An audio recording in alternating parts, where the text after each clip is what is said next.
여러분 집에서 애완견 키우시나요? 반려동물 키우시는 분들도 많이 계시는 것 같은데, 제가 지난주에 칼럼으로 이제 카페 교회 이야기를 썼던 기억이 납니다. 그 교회 이름은 다솜 교회고요. 거기에 가니까 그 초콜릿 색깔을 가진 리트리버가 한 마리 있더라고요. 처음에는 있는지 모르고 갔는데 가보니까 이 강아지가 너무 사람 친화적인 거예요. 처음 보는데 꼬리 살살 살랑살랑 치면서 와서 그 애절한 눈빛 있죠.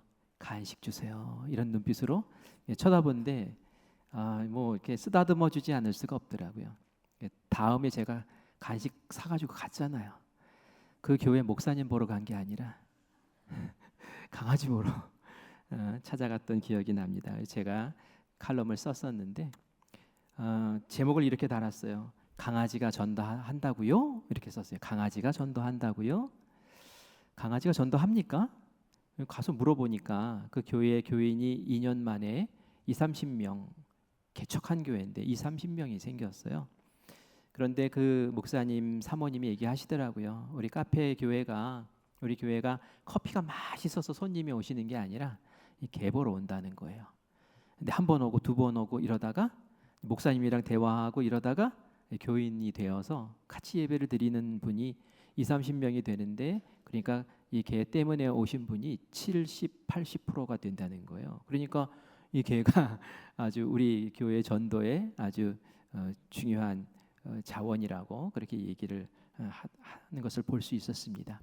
그런데 다시 한번 물어볼게요. 여러분, 그러면 개가 전도한 걸까요? 전도는 목사님이 하신 것 같아요. 그죠? 개는, 그 강아지는 접촉점이 되었던 거죠. 그래서 교회에 한 번 더 나올 수 있게, 한 번 더 발걸음할 수 있게 그렇게 해준 역할을 하는 겁니다. 제가 이제 이런 얘기를 드리는 것은 사람과 동물의 근본적인 좀 차이가 있다라는 것을 같이 좀 말씀을 나누려고 하는 겁니다. 우리 사람은 영적인 존재예요. 개가 아무리 똑똑하고 사람 친화적이고 그래도 개 입에서 예수 믿으세요 이 말이 나올 수가 없죠. 그 강아지는 예수님을 알지 못해요. 그리고 천국이라는 것도 알지 못할 거예요. 미래에 대한 소망과 꿈 이런 것들도 없을 거예요. 그러나 사람은 달라요. 사람은 영적인 존재라서 미래를 바라보고 또 미래에 이렇게 될 일이 있다, 계획이 있다, 그것이 확실하다 하면 그것을 믿고 내 삶을 그 미래에 맞추어서 현재를 꾸려나갈 수 있는 그런 능력이 있는 것이 우리 사람이라는 것이죠. 사람과 동물은 왜 다를까요? 하나님께서 지으실 때부터 다르게 지으셨기 때문에 그렇습니다. 창세기 2장 7절 말씀 우리 같이 읽을까요? 여호와 하나님이 땅의 흙으로 사람을 지으시고 생기를 그 코에 불어 넣으시니 사람이 생명이 되니라. 아멘. 아멘. 사람과 동물이 공통적인 것이 있고 차이점이 있습니다. 공통적인 것은 이 몸뚱아리, 그 짐승의 몸도 마찬가지고 죽으면 다 흙으로 돌아간다는 거예요. 그렇죠? 그래서 물질적인 요소는 사람이나 동물이나 다를 바가 없어요. 다 유한한 존재고 생명을 마치면 썩어서 흙으로 돌아갑니다. 그런데 다른 점이 있어요. 그것은 하나님께서 우리 인간을 만드실 때는 생기를 불어 넣어서 만드셨다고 그러는 거예요. 하나님이 가지고 계신 영적인 생명력을 불어 넣으신 거예요. 동물을 만들 때는 그렇게 하지 않으셨어요. 그런데 사람은 그렇게 하셨어요. 왜 그렇게 하셨을까요? 영적인 생명력을 가지고 있는 영적인 존재는 하나님을 알고 하나님과 교제하고 또 하나님의 뜻도 품고 그리고 하나님의 뜻에 따라서 함께 살 수 있는 그러한 존재로 하나님께서 처음부터 그렇게 지으셨기 때문에 그렇다라는 말씀입니다. 우리도 동물과 같이 먹고 자고 또 생육하고, 그렇죠? 낳고 그런단 말이에요. 그리고 즐거우면 또 즐겁다고 그러고, 그러나 결국은 죽지요. 이렇게 살다가 끝나는 인생이라고 할 것 같으면 사람과 동물과 별 차이가 없는 거예요. 그래서 사람은 인생을 살다가 다른 것들을 고민하게 돼요. 죽으면 어떻게 될까? 죽은 다음에는 무슨 일이 벌어질까? 죽고 끝나는 건가? 이런 생각들을 하게 되죠. 철학적인 질문들을 이렇게 하게 되는 거예요. 그리고 내 인생에 좀 가치가 있었으면 좋겠어. 인생이 허무하지 않았으면 좋겠는데, 이제 이런 생각들 말이죠. 자녀를 인생의 목표로 살고 이렇게 키우는 부모님들, 그 어머니들도 있더라고요.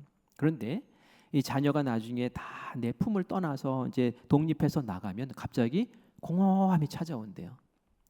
난 뭐 하고 살지? 갑자기 내가 가치가 없어지는 거예요. 삶의 어떤 목표도 사라지는 것 같고요. 그래서 갑자기 그냥 삶이 무너지고 우울증 걸리고 하는 일들도 벌어지는 것을 봅니다. 왜요? 사람은 가치를 찾고 있기 때문에 그래요. 그냥 사는 것이 아니라 영적인 존재이기 때문에 그렇습니다. 우리는 신앙을 가지고 있죠. 그래서 우리는 영적인 존재로 하나님을 알고 하나님의 말씀을 듣고 또 이해하고, 그리고 하나님이 내 삶에 개입하셔서 나를 이끌어 주신다라는 그런 믿음도 갖습니다. 그리고 하나님이 어떤 계획을 가지고 계실 것이고 그 계획에 내가 또 부응해서 같이 소망을 품고 살아가는 존재야라는 것을 가능하게 하는 것이 바로 우리가 하나님의 자녀 영적 존재이기 때문에 그래요. 오늘은 제가 소망에 대한 말씀을 좀 전하려고 하는데요. 지난주는 믿음에 대한 얘기를 했어요. 세상 사람들도 믿음을 압니다. 믿음 안에서 사회가 굴러가는 거예요. 그죠? 믿기 때문에 은행에 돈을 맡기고요. 믿기 때문에 비행기를 타고 외국에 나갈 수 있는 거예요. 이게 추락할 거야? 추락하면 어떡하지? 이러면 어떻게 타겠어요? 믿음에 기반해서 사회가 꾸려져 나가요. 그런데 기독교에서 말하는, 우리가 말하는 신앙의 믿음은 좀 다른 차원이 있다고 그랬죠. 우리도 물론 그런 믿음이 있지만, 그러나 우리가 갖는 믿음은 하나님께서 우리에게 주신 말씀대로 이루어질 거야 라는 것을 마음 가운데 믿고 이미 이루어졌어 라고 생각을 하고 그렇게 믿음으로 살아가는 것을 말했었어요. 잘 모르겠네. 그러면은 지난주 설교를 한번 다시 유튜브를 통해서 보시기 바라요. 이런 믿음의 내용 가운데 하나님은 살아계시다, 하나님은 계시다, 우리 삶에 역사하시고 막 개입하시고 우리와 함께 꾸려나가 주신다, 그리고 상 주시는 분이다, 이거 꼭 믿어라고 했죠. 그 믿음으로 우리의 삶이 풍성해지고 또 우리가 생기 있게 살아갈 수 있게 됩니다. 세상 사람들이 알지 못하는 하나님이 도우시는 그 은혜가 있기 때문에 그래요. 오늘은 소망을 얘기합니다. 소망. 이 소망이 뭐예요? 이제 세상 사람들도 다 같이 소망을 얘기해요. 나에게 소망이 있어. 어떤 낙관적인 기대를 얘기하는 거예요. 이렇게 됐으면 참 좋겠어. 나에게 이런 자녀가 있었으면 좋겠어. 내가 이런 직장을 얻었으면 좋겠어 하면서 이런 세상을 살아가기 위한 어떤 소망과 꿈들을 가지고 살죠. 힘이 돼요. 용기가 됩니다. 그런데 성경에서 말하는 소망을 품고 사는 신앙인의 그 소망은 좀 차원이 또 다릅니다. 어떤 것이냐면 말이죠. 하나님 우리에게 약속의 말씀을 주세요. 어떤 하나님의 계획과 뜻을 알려주세요. 그러면 그것을 내가 마음 가운데 품고 그것이 나의 삶의 소망이 되어서 그 소망을 이루기 위해서 하나님의 뜻을 성취하기 위해 사는 그런 또 소망이 있단 말이에요. 그래서 오늘 그 소망이 무엇인지, 우리가 소망을 품고 산다는 것이 무엇인지 함께 말씀을 통해 확인하기를 간절히 바랍니다. 저는 오늘 설교 굉장히 중요한 설교라고 생각을 해요. 어쩌면 여러분의 인생을, 가치관과 인생관을 바꿀 수 있는 귀한 자리라는 그런 마음을 갖고 말씀을 전합니다. 여러분들 경청해 주시기 바라요. 바울이, 오늘 본문 말씀을 보면 바울이 베레아라는 지역을 갔어요. 다른 지역과 달리 이곳은 좀 특별하다라는 마음이 들었어요. 뭐가 특별했냐면은 사람들이 말씀을 듣는데 반응이 너무 다른 거예요. 다른 곳에서 바울이 예수님에 대한 말씀을 전했었죠. 그리고 이 베레아라는 곳에도 똑같이 말씀을 전했어요. 근데 이 베레아 지역에 갔을 때는 어디를 제일 먼저 방문했냐면 회당을 방문해요. 회당이 어디입니까? 하나님께 예배드리는 곳이에요. 그런데 이곳에는 하나님을 아는 사람들이 모여서 같이 말씀을 나누고 같이 예배를 드리는데 하나님을 기본적으로 다 아는 사람들이죠. 그런데 바울이 그곳에 가니 예수님을 모르더라는 거죠.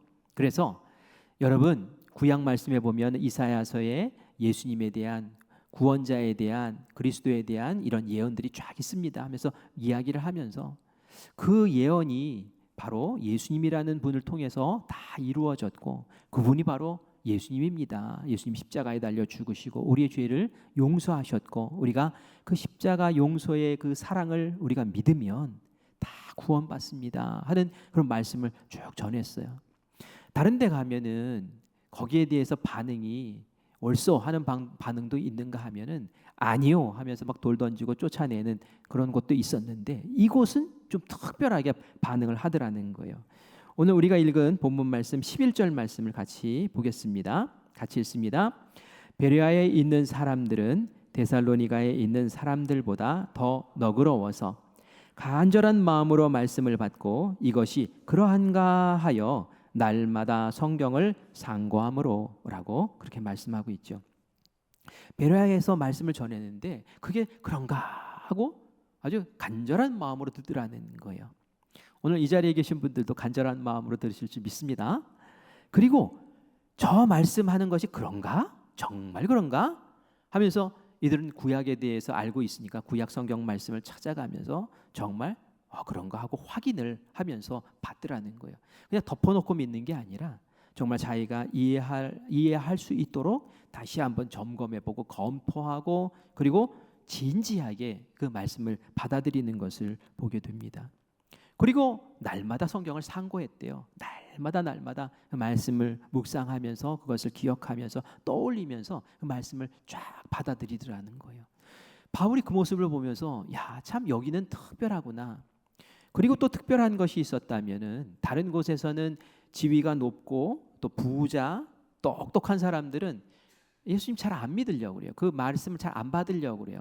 또 다른 얘기를 자꾸 하려고 그래요. 그런데 여기에서는 귀부인들, 그 헬라 사람들, 로마 사람들, 그 귀부인들이 그것을 믿고 그리고 남자들도 믿더라, 많이 믿더라라고 하면서 오늘 말씀의 기록을 하고 있습니다. 이렇게 진지하게 성경 말씀을 받고 그리고 그것을 마음에 새기고 그리고 새겨진 말씀으로 내 인생관을 고치고 바꾸고 그리고 그것을 내 소망으로 비전으로 삼고 사는 사람들이 바로 이 베레아에 있었던 것을 우리가 말씀을 통해서 보게 되는 것이죠. 이렇게 하나님의 말씀을 마음 가운데 잘 새기고 그것이 내 소망이 되고 내 비전이 되어서 사는 사람들이 성경 말씀에 많이 나와요. 그런데 오늘 제가 이제 두 사람을 얘기할 테니까요. 여러분 들어보면서 이게 소망을 이렇게 삶의 어떤 비전으로 삼고 사는 그런 예구나라는 것을 좀 이해했으면 좋겠어요. 노아라는 사람이 있습니다. 이 노아가 살던 시대는 굉장히 악했어요. 하나님이 세상을 보며 사람들을 보면서 그런 생각을 합니다. 야, 어쩌면 이렇게 죄악이 세상에 가득할까? 어쩌면 이 사람들이 막 생각하는 것마다 다 그냥 악한 계획들만 세우는 거지? 하고 하나님이 탄식을 하세요. 생각하는 것 자체가, 계획하는 것 자체가 그냥 악한 것만 하고 있더라는 거예요. 왜 이럴까요? 그래서 사람 본성이 선하지가 않기 때문에 그래요. 이기적이고 자기중심적이고 그리고 편한 것 찾고 게으르고 그리고 어떻게 해서든지 수단과 방법을 가리지 않고 뺏으려고 하고 이게 사람의 본성인 거예요. 본성대로 놔두면은 세상이 다 망가져요. 윤리라는 것 없고 도덕이라는 것이 없으면 다 망가져 버리지 않습니까? 여러분 텃밭을 키워보신 분은 아실 거예요. 제가 텃밭을 2번 이렇게 관리를 해본 적이 있는데요. 안산에 있을 때 장로님이 텃밭을 가지고 계시다고 와서 좀 해보시라고 하고 좀 띄워주셨어요. 근데 그곳에 가서 이제 해봤는데 풀밭을 만들었어요. 왜냐하면 집에서 거리가 먼 거예요. 그러니까 차를 타고 가야 되는데 그 너무 귀찮더라고요. 그래서 처음에 몇 번은 이제 갔어요. 그런데 이제 1번 안 가고 2번 안 가고 그러고 나니까 풀밭이 돼가지고 나중에는 이거 못 하겠다 그러고 포기를 해버리고 말았어요. 근데 2번째 제가 여주에서 목회할 때는 텃밭이 바로 집 걸어서 10걸음 안에 있었어요. 그러니 얼마나 가꾸기가 좋습니까? 그래서 텃밭을 잘 가꾼 적이 있어요.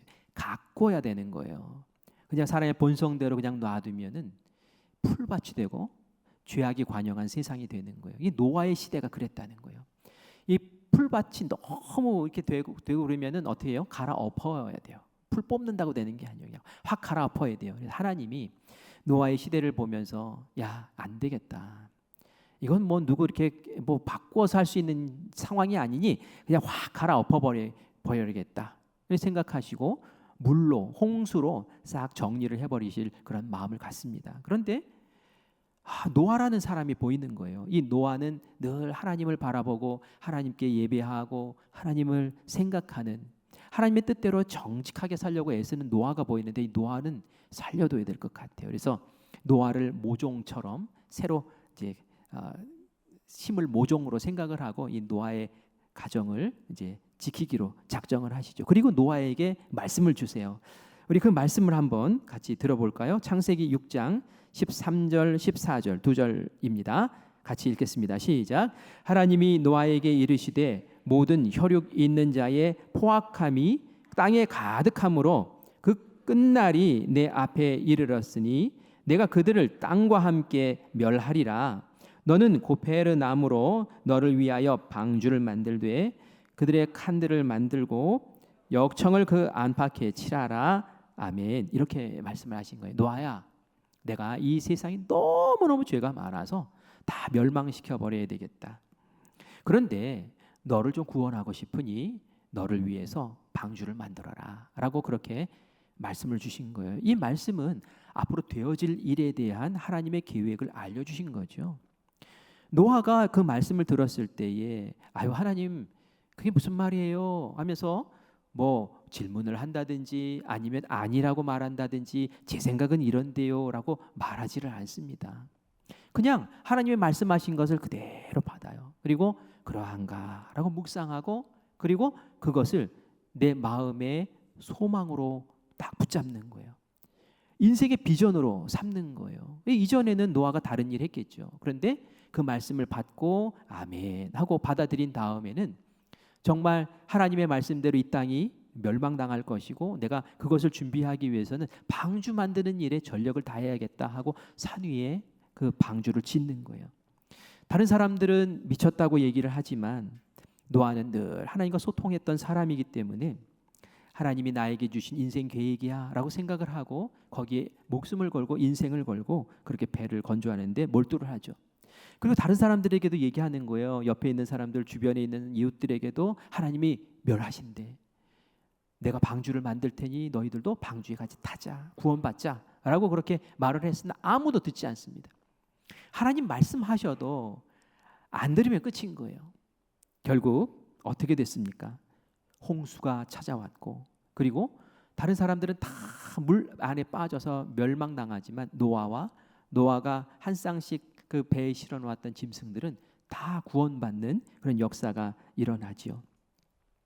하나님이 좋아하시는 사람이 있어요. 하나님 좋아하시는 사람. 어떤 사람일까요? 교만하지 않는 사람. 우리 시편 131편 1절 말씀만 같이 읽습니다. 같이 읽겠습니다.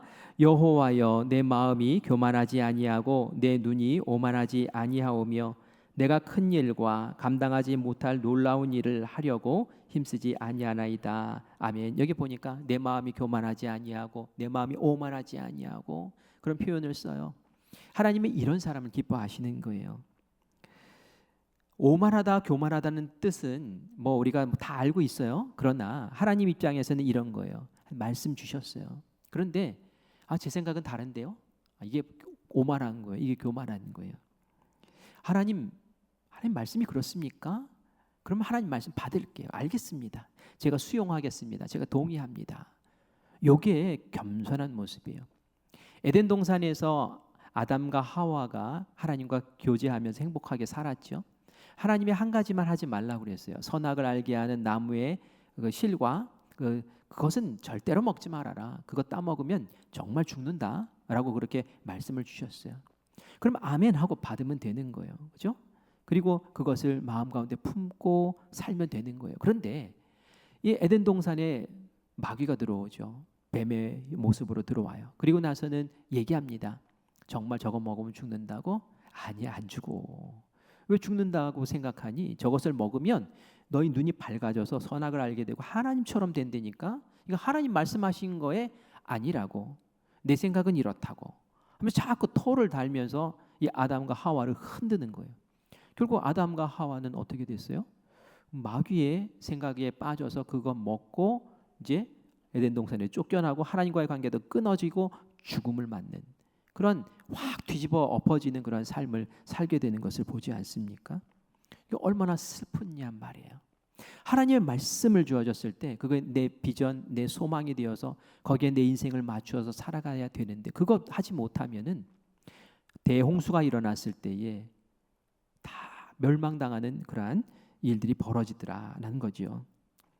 하나님의 뜻에 소망을 두고 사는 사람은 세상 살 때 어리석어 보일 수도 있어요. 아유 저렇게 미련해 보일까라고 할 수 있어요. 그러나 하나님의 때가 탁 이르렀을 때에는 야 정말 진짜 잘 선택했구나라고 다 인정받는 일이 분명히 벌어지게 됩니다. 제가 노아에 대한 이야기를 했는데요. 이제 아브라함에 대한 이야기를 좀 할게요. 아브라함과 모세 이야기를 할 텐데요. 이 소망에 대한 관점에서 한번 살펴볼게요. 아브라함이 하나님을 잘 믿었어요. 그런데 아브라함에게 하나님이 앞으로 되어질 일에 대해서 하는 중요한 비밀을 하나 알려주십니다. 그 비밀은 뭐냐면 아브라함아 네 후손이 이제 애굽 땅에 이집트 땅에 들어가서 종살이를 할 텐데 400년 동안 종살이를 할 거야. 끔찍한 일이죠. 그런데 그 종살이 400년을 마치면 다 또 나오게 될 거야. 이런 비밀을 알려주시는 거예요. 우리 한번 같이 읽어볼까요? 창세기 15장 13절과 14절입니다. 같이 읽습니다. 여호와께서 아브라함에게 이르시되 너는 반드시 알라 네 자손이 이방에서 객이 되어 그들을 섬기겠고 그들은 400년 동안 네 자손을 괴롭히리니 그들이 섬기는 나라를 내가 징벌할지며 그 후에 네 자손이 큰 재물을 이끌고 나오리라. 아멘. 아멘. 근데 이 일이 언제 일어나냐면 아브라함 때 일어나는 것이 아니었어요. 노아는 노아 때 일어났잖아요. 그런데 이 아브라함에게 이렇게 앞으로 이런 일이 벌어질 거야라고 말씀하신 후에 출애굽하는 애굽에서 나오는 그 사건은 600년 후에나 이루어지는 사건이었어요. 그런데 아브라함은 그것을 마음에 품습니다. 왜냐하면 하나님이 주신 말씀이니까 앞으로 그런 일이 벌어진다니까 거기에 맞춰서 또 계획하고 살아야 되니까 말이죠. 아브라함이 아브라함의 후손들에게 그 이야기를 전했을 거예요. 하나님이 이렇게 얘기하셨어. 너희들 언젠가는 애굽 땅에 들어갈 거고 그곳 400년 동안 종살이할 거고 400년을 마치면 너희들 분명히 나올 거야. 그 이야기가 구전으로 계속 전승이 됩니다. 정말 그런 일이 벌어졌어요. 요셉 따라서 이집트로 싹 들어가더니 이집트에서 400년 동안 지냈는데 처음에는 잘 살다가 종살이를 계속 하는 거예요.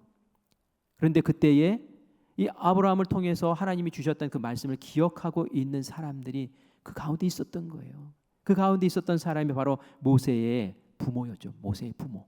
이 모세의 부모는 지금 400년이 거의 다 돼가는데 하나님께서 뭔가 역사를 이루시지 않을까? 우리를 탈출시키는 그러한 인물을 세우지 않으실까? 그런 마음과 기도를 늘 하고 있는데 아기를 낳아서 보니까 이 아기가 특별해 보이는 거죠. 모세. 이 아기를 잘 돌보고 싶은데 돌보기에는 한계가 있는 거예요. 아기가 울음소리가 더 커지고 그래서 결국은 하나님께 맡겨요. 하나님, 이 아기를 하나님께 맡깁니다. 갈대상자에 넣어서 역청을 발라서 물이 안 들어오게 만들고 딱 강에 띄웠을 때 이 하나님께서 이 아이를 바로 공주의 손에 안겨주시고 그리고 왕궁에 들어가서 이렇게 살게 하신단 말이죠. 왕궁에서 살면 사실은 싹 까먹을 거예요. 거기는 이집트 문화잖아요. 이집트 교육, 이집트 문화, 이집트 신. 그래서 가득 차 있는 왕궁에서 40년 동안을 사는데 이 모세의 마음에는 하나님이 나의 주인이셔. 나는 히브리 사람이야. 그리고 하나님은 나를 통해서 역사를 이루실 거야. 뭔가 큰 일을 이루실 거야. 하는 그런 마음을 가지고 늘 사는 거예요.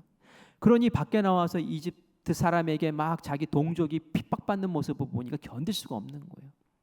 그런 마음이 없었으면은 그냥 나는 이집트 왕자의 한 사람으로 이렇게 살다가 죽으면 되지, 호의호식하며 살면 되지, 이러고도 인생 끝났을 거예요. 그러나 그게 아닌 거예요. 부모님이 전해주시는 그 말씀, 너는 유대인이야, 너는 히브리 사람이야, 너는 너의 민족을, 우리의 민족을 위해서 살아야 돼, 이런 마음이 가득 채워져 있었기 때문에 결국은 그 사람을 죽이고 이제 광야로 도망가는 일이 벌어지는데, 하나님께서 결국 80세 되었을 때 내가 너를 쓰겠다라고 하시면서 결국은 이 모세를 통해 하나님의 그 계획하셨던 일들을 이루어내신 줄 믿습니다. 이 두 가지 사건을 이렇게 보면서 하나님이 소망을 주시고 그 소망을 따라 사는 것이 이런 거구나라는 것을 우리가 알 수 있는 거예요. 하나님은 우리를 바라보시면서 그냥 세상 사람들과 똑같이 그냥 먹고 자고 그냥 즐기다가 애 낳고 그러다가 인생 마쳐라, 이게 아니라는 거예요. 그거는 다른 사람, 하나님 알지 못하는 사람들도 그렇게 살고요. 심지어는 짐승들도 그렇게 산다는 거예요. 너희들은 하나님의 사람이기 때문에 달라야 되는 거예요. 그래서 하나님이 하나님의 뜻을 우리에게 보여주시는 거예요. 내가 너희들에게 뜻을 보여줄게.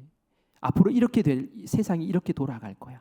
너희들은 그것을 마음에 품고 그리고 인생의 계획을 거기에다 잡아. 그것이 너희 소망이 되게 해. 그리고 그렇게 맞춰서 살아가. 그러면 그것을 사는 사람들을 통해서 내가 큰 일을 이룰 거야. 그게 가치 있는 인생이고 의미 있는 인생이야 라고 이렇게 말씀하시는 거죠. 우리가 그러면 한번 생각해 봐야 돼요. 지금 이 시간. 그러면 노아의 시대는 그랬어요. 아브라함은 그랬어요. 모세 때는 그랬어요. 그러면 지금 이 시대를 사는 나에게는 하나님이 주시는 계획은 무엇이고 내가 무엇을 소망으로 그럼 붙잡아야 합니까? 우리 질문할 수 있잖아요. 여러분 그걸 아세요? 여러분 그것을 들어보셨나요? 그게 도대체 뭘까요? 내가 소망을 두고 딱 붙잡고 내 인생을 맞춰 살아야 될 것, 그것이 무엇일까요? 그것은 바로 재림이라는 거예요. 재림. 예수님이 다시 재림하시는 것. 그리고 하나님의 나라를 펼치시는데 그 하나님의 나라에 내가 이제 들어가는 것. 그것이 우리에게 주신 계획이에요. 마치 노아에게 주셨던 것 비슷하죠. 하나님이 멸하실 텐데 너는 구원받아야 돼. 그러므로 넌 준비해야 돼. 이렇게 말씀하신 것처럼 우리에게도 똑같이 내가 다시 올 텐데 그때는 지옥과 천국으로 갈라질 텐데 너는 천국 가야 돼. 그리고 그것을 준비해야 돼. 라고 우리에게 말씀을 하십니다. 우리 같이 한번 보겠습니다. 우리 앞으로 펼쳐질 일들을 제가 간단하게 설명을 해드릴게요. 먼저는 예수님이 오신답니다.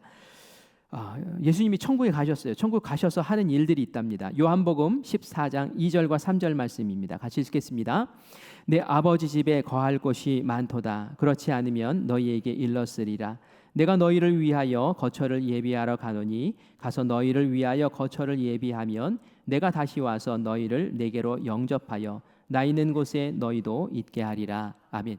예수님이 십자가에 달려 죽으시고 부활하시고 그 다음에 하늘나라로 가셨잖아요. 하나님 곁으로 가셨잖아요. 그런데 가시기 전에 제자들에게 말씀하셨어요. 내가 갈 거야. 하나님 곁에 갈 거야.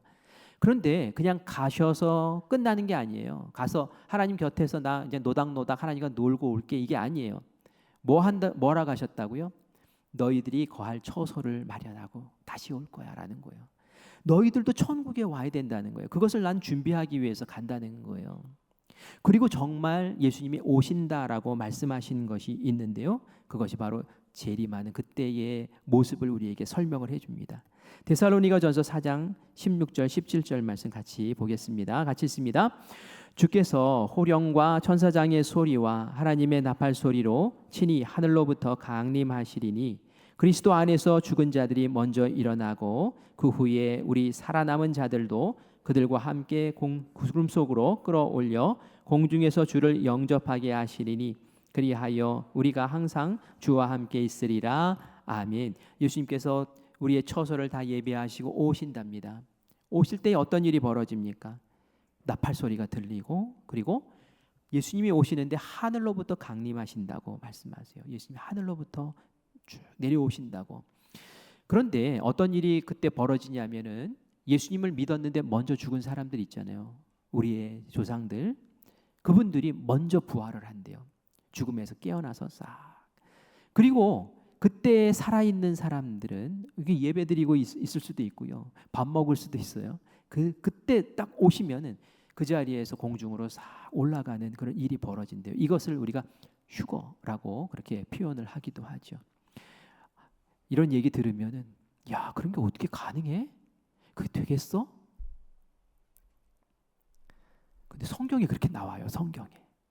우리가 베레아 사람처럼 성경을 찾아보세요. 성경을 보면은 그런 일이 반드시 있다라고 우리에게 알려주시니 우리는 그것을 받는 거예요. 아니 그렇게 어떻게 돼요? 어떻게 산 사람이 그냥 올라가요? 이게 아니라 아멘, 믿겠습니다, 받겠습니다 라고 하는 거죠. 그렇게 받아들이는 거예요. 그 다음에 어떤 일이 벌어질까요? 이 세상에 알곡과 쭉정이, 그러니까 악인과 의인을 구별해내서 너는 천국 가, 너는 악인이니까 지옥 가 하는 일이 벌어진답니다. 그 심판이라고 하죠. 요한계시록 20장 12절 말씀 같이 읽겠습니다. 같이 읽습니다. 또 내가 보니 죽은 자들이 큰 자나 작은 자나 그 보좌 앞에 서 있는데 책들이 펴 있고 또 다른 책이 펴졌으니 곧 생명책이라. 죽은 자들이 자기 행위를 따라 책들에 기록된 대로 심판을 받으니 아멘. 여기 보니까 심판받는다고 나와요. 그런데 그 심판을 받을 때 근거가 있어야 되잖아요. 누구는 천국 가고 누구는 지옥 가고 이 기준이 있어야 될 거 아닙니까? 근데 그 기준이 책에 담겨 있더래요. 거기 보니까 생명책이라고 되어 있고요. 다른 책들도 있대요. 이 생명책은 뭐냐면은 천국에 갈 사람들의 이름이 기록된 책을 생명책이라고 이야기를 해요. 요한계시록 20장 15절 말씀 같이 보겠습니다. 시작. 누구든지 생명책에 기록되지 못한 자는 불못에 던져지더라. 불못이라는 건 지옥 얘기하는 거잖아요. 생명책에 그 이름이 없는 사람은 지옥으로 보내버리는 거예요. 생명책에 그 이름이 있는 사람들은 천국 가라 하고 가르는 일이 이 심판 자리에서 벌어진다는 거예요. 그런데 그 생명책에 내 이름이 기록되려면 어떻게 해야 되죠? 여러분들 꼭 기록되어야 되잖아요. 방법이 있습니다. 요한복음 3장 16절 말씀이 그 방법이에요. 우리 같이 읽겠습니다. 하나님이 세상을 이처럼 사랑하사 독생자를 주셨으니 이는 그를 믿는 자마다 멸망하지 않고 영생을 얻게 하려 하심이라. 아멘. 멸망하는 것은 지옥 가는 거잖아요. 영생을 얻게 하는 것은 천국 가는 거죠. 멸망하지 않고 지옥 가지 않고 천국 가게 하는 방법이, 유일한 방법이 있는 그것은 예수님, 독생자 예수님을 믿는 믿음을 가지면 되는 거예요. 예수님이 날 위해서 십자가에 달려 죽으셨습니다. 나의 죄를 씻으셨습니다. 이제 나는 하나님의 자녀입니다. 하나님 천국 갈 수 있는 자격을 얻었습니다. 하나님 감사합니다. 이렇게 고백을 하고 믿음을 하나님께 보여드리면은 하나님께서 너 생명책에 네 이름을 기록하마 라고 그 이름을 기록해 주신다라는 이야기입니다. 이곳에 계신 모든 분들은 그 생명책에 그 이름이 꼭 기록되어져 있기를 간절히 바랍니다. 내 이름이 생명책에 기록된 줄 믿습니다 하시는 분들은 아멘 크게 한번 해보세요. 믿습니까? 아멘. 자신 없어 하시는 분들 계시에요. 그래서 예수님 믿으셔야 되는 거예요. 예수님 믿으셔야 돼요. 앞으로 그런 일이 벌어진다라는 것을 꼭 아셔야 돼요. 그러면 다른 책에 기록된 것은 또 뭘까? 다른 책에 뭐가 기록되어 있대요. 그건 뭐냐면은 우리들이 그리스도인으로 이 세상에 살아갔던 그 모든 행실들을 기록을 한다는 거예요. 그리고 행동을 보고 선한 일, 사랑하는 일, 정말 의로운 일들을 한 것을 하나님이 그것을 보시면서 상을 주신대요. 거기에 맞는 상을 주신다는 거예요. 그래서 구원은 예수 믿은 사람 모두에게 주시는 것이지만 상이라는 것은 내가 예수님을 믿고 어떻게 살았는가에 따라서 상의 크기가 달라진다라는 것을 꼭 알아야 돼요.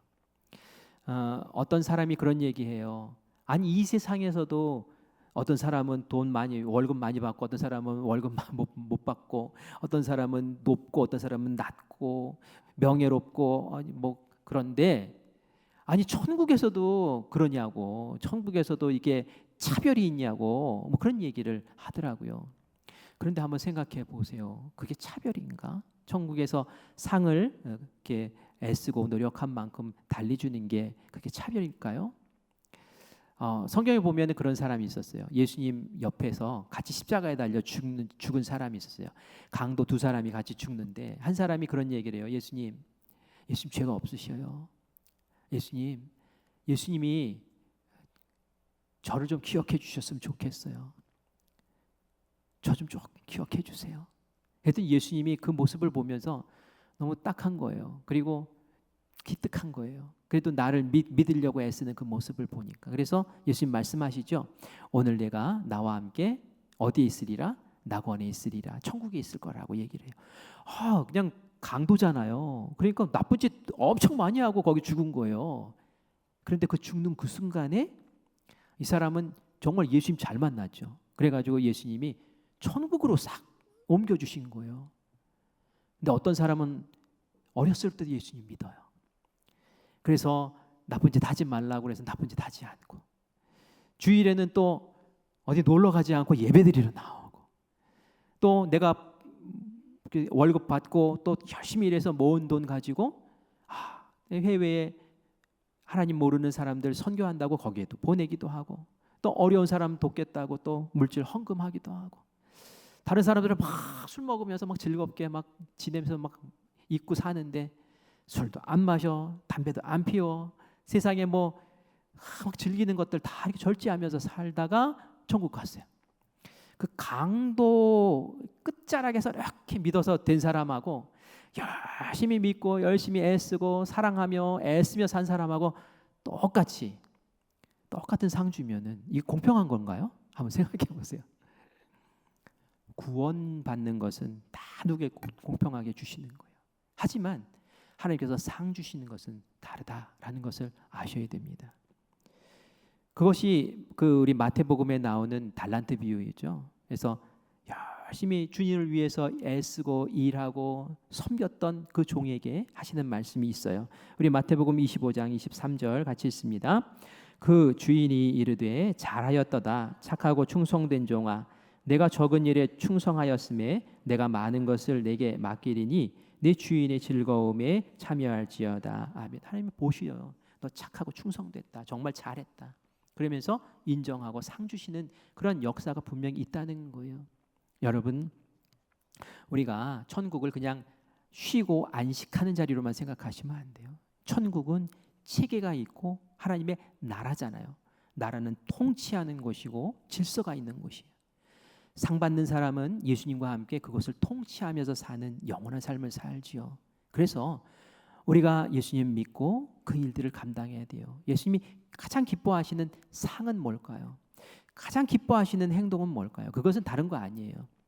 네가 예수님 믿은 것처럼 예수님 알지 못하는 사람에게 예수님을 알려주어서 그 사람도 지옥 가지 않고 천국 가게 하고 나의 백성 만들어라. 그 일을 잘 감당하는 것이 내가 가장 기뻐하는 거야 라고 그렇게 말씀하시는 줄 믿습니다. 그래서 우리에게 주신 소명이, 사명이 그것인 거예요. 세상 끝날까지, 땅끝까지 이르러서 복음 전하라고, 그것을 잘하라고. 그러면 너희를 별처럼, 스타처럼 내가 인정해 주겠다고. 자, 우리 다니엘서 12장 3절 말씀만 보고 마치겠습니다. 우리 그 말씀 보면은 하나님은 우리를 어떻게 보실지를 알려주세요. 같이 읽습니다. 지혜 있는 자는 궁창의 빛과 같이 빛날 것이요, 많은 사람을 옳은 대로 돌아오게 한 자는 별과 같이 영원토록 빛나리라. 옳은 대로, 그런 길 가는 사람, 지옥 길 가는 사람들을 옳은 길, 천국 길 가는 쪽으로 이렇게 옮겨 놓는 사람은 하나님이 보실 때에 너는 스타야. 세상에서도 유명한 사람들 스타라고 하잖아요. 넌 네가 스타야 라고 그렇게 인정하신다는 거예요. 우리에게 이런 천국에 대한 그림들이 있고, 우리가 장차 만날 예수님을 우리가 다 말씀으로 받고 그것을 배려한 사람들처럼 말씀을 통해서 확인하고, 그리고 내가 확실히 믿는다면 내 삶의 계획이 달라진다는 거예요. 분명히 나에게 천국이 있구나, 그리고 천국 앞에서 내가 받을 상을 계산하는 날이 있구나. 그때 내가 하나님께 어떤 모습으로 서야 될까? 하나님, 내가 평소에 사는 삶도 보신다는데 내가 어떤 삶을 살아야 될까? 그럼 내 삶이 달라지는 거예요. 이전에는 세상에서 돈 많은 사람 막 부러워하고 명예 높은 사람 막 부러워하고 그랬는데 이제 달라져요. 하나님, 저에게 돈을 많이 주셔서 이 돈을 가지고 사랑하는 일에 많이 쓸 수 있게 해주세요. 이게 달라지는 거예요. 예전에는 높아지게 해주고 박수 받게 해주세요 하면서 명예 구했던 사람이 이제는 저에게 지위를 주시면 그 지위에 걸맞는 힘으로 사람들을 살려내고 구원해내고 그 사람의 눈물을 닦아주고 그 사람의 형편을 돌보아주는 그런 사람으로 살고 싶어요. 하나님의 어떤 기도를 더 들어주시겠습니까? 삶의 모습과 태도와 자세가 다 달라지는 거예요. 그러면 교회를 보면서 세상 사람들도 말해요. 야, 교회 다니는 사람은 다르다. 저 사람은 정말 사랑이 넘치고 정말 살리는 사람의 역할을 하는구나. 그게 바로 하나님께서 우리에게 소망으로 주신, 그리고 소망을 붙잡고 사는 사람의 진정한 모습인 줄 믿습니다. 나에게 주신 소망이 뭘까? 다시 한번 생각해 보시고 그 소망 따라 사는 우리 귀한 그리스도인들 되시기를 간절히 축원합니다.